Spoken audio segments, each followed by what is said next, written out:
7-0 for the first time since 2014. That's almost a decade ago, if that makes you feel old. But Florida State takes care of business this past weekend, beating a very good Duke team at home in front of the third sellout home game in a row. I was actually able to go to this game at the last minute. I got given tickets, so I raced to Tallahassee to get there and watch. And man, what an awesome environment that was. There's just nothing like a sold-out Doak Campbell Stadium for a night game, especially against a really good opponent. I know at face value, beating Duke doesn't actually sound like a huge deal. And trust me, I get it. Duke almost always sucks. But remove the logo and look at the on-field product right now. This isn't the usual Duke team we're used to seeing. I'm sure you guys have heard it all season. This ain't your dad's Duke team. And it really isn't. I mean, they were ranked 16 in the country, and even after that game, after having 2 losses, the AP poll still has them ranked at number 20. Mike Elko has done a terrific job with that team and with that program. He's done a good job developing Riley Leonard into an NFL prospect, and hey, that defense is good, guys.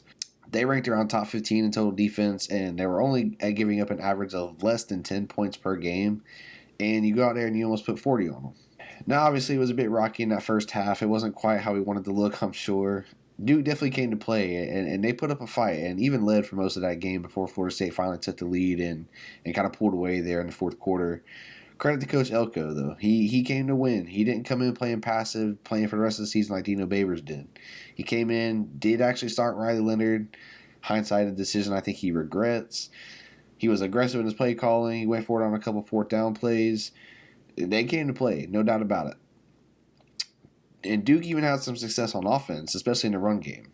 Now, that first touchdown run, I'm not going to go on a tangent about the rest, but there was a blatant hold there that wasn't called on Kalen DeLoach. If he's not held there, he probably blows that play up for a loss, but instead it ended up being like a 40-something yard touchdown run.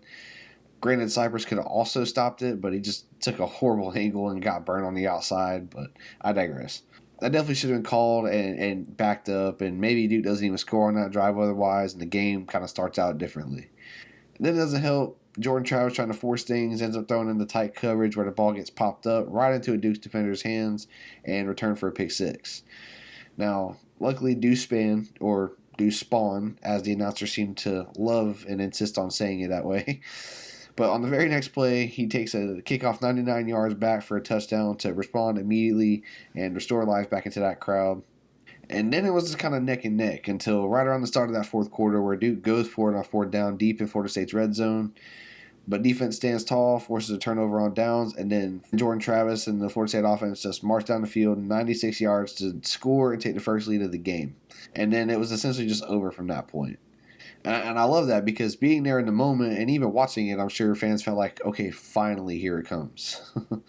Here comes the part where we just take over and win this game comfortably. And sure enough, that's exactly what happened. Florida State comes back from being down 10 points at one point in that game and then rallies back to dominate, win by 18, and even cover the spread. I kind of said that in my preview video that I think this was going to be a game where Florida State likely faced some adversity early on, and they did. Like I said, falling behind 10 points, Jordan Travis throws a pick six. But I also said that I felt like Florida State would eventually be able to just kind of lean on their depth and their playmakers to win the game and win it comfortably, and that's exactly what happened. By the time that fourth quarter came around, Florida State could just do anything they wanted on offense, and if there was an extra 7 to 10 minutes in that fourth quarter, Florida State probably could have scored 50 plus. I called for a score of 41-13 if Leonard didn't play. I said 38-21 if he did play, and he played for most of that game, so I was 1 point off. Sue me. What's even sweeter is that during this comeback, we saw something we've been waiting to see all season. We've been waiting to see Jordan Travis be a legitimate threat to the other team using his legs. Jordan Travis really opened it up in that second half, and a lot of it in that fourth quarter there. Now, he only rushed for 62 yards, but it came on only 10 carries, and then he even rushed for a touchdown. It's not that he ran all over the field. It's not that he ran all over Duke's defense or put up some kind of ungodly stats on the ground. But it became such an element of that game that Duke didn't really have an answer for the offense anymore. And that's what Jordan Travis's legs bring to this team and bring to this offense. It all opens up so much more, and it works so much better when he's a running threat because it keeps the defense honest. And that has felt like the one element that we've been kind of missing all year, and I think it's caused the offense to sputter at times. And now, to be fair, I think this is also probably the healthiest he's been all season, other than maybe the LSU game. And that's probably a big reason why you've seen him run a lot more Saturday night. hopefully that continues. I love that he said in his post-game interview how the team kind of got together and talked about the importance of having fun on the field again. And you can definitely kind of see that there this past weekend. Where he gets up from a run, he's smiling, he's pumping his chest. I really love that clip where Jaheim Bell is Jordan Travis's leading blocker, and he's like almost waiting for Jordan to follow him into the end zone for his touchdown run. But I do think this team has gotten a little bit caught up in the expectations and trying to be perfect. I think they know what's in front of them, and I think it's causing them to play a little tight at times, or maybe even press when they didn't necessarily have to. So good to kind of see that fun start to show itself again. Hopefully it continues, and hopefully we see more of Jordan Travis's running abilities. Unfortunately, Riley Leonard did get re-injured in this game and had to be pulled out.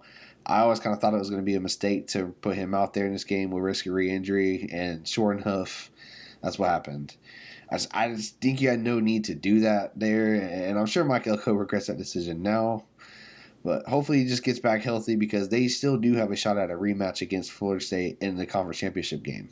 They have to go out and win these next few conference games they have. They still have to play North Carolina, but they had a bad loss this weekend to a one-win Virginia team. So that game is absolutely winnable for them. Florida State has a 99% chance to make it to Charlotte in December. At this point, it's just a matter of who it is that we're going to be playing. But we still have 5 more games to play. We're 7-0 right now, on to Wake Forest next. Let's keep stacking these wins. Now, let me know in the comments, who do you think Florida State will play in the ACC Championship game? Does Duke get the rematch? Do we take on Drake May and the Tar Heels? Let me know in the comments, and let's talk Noles.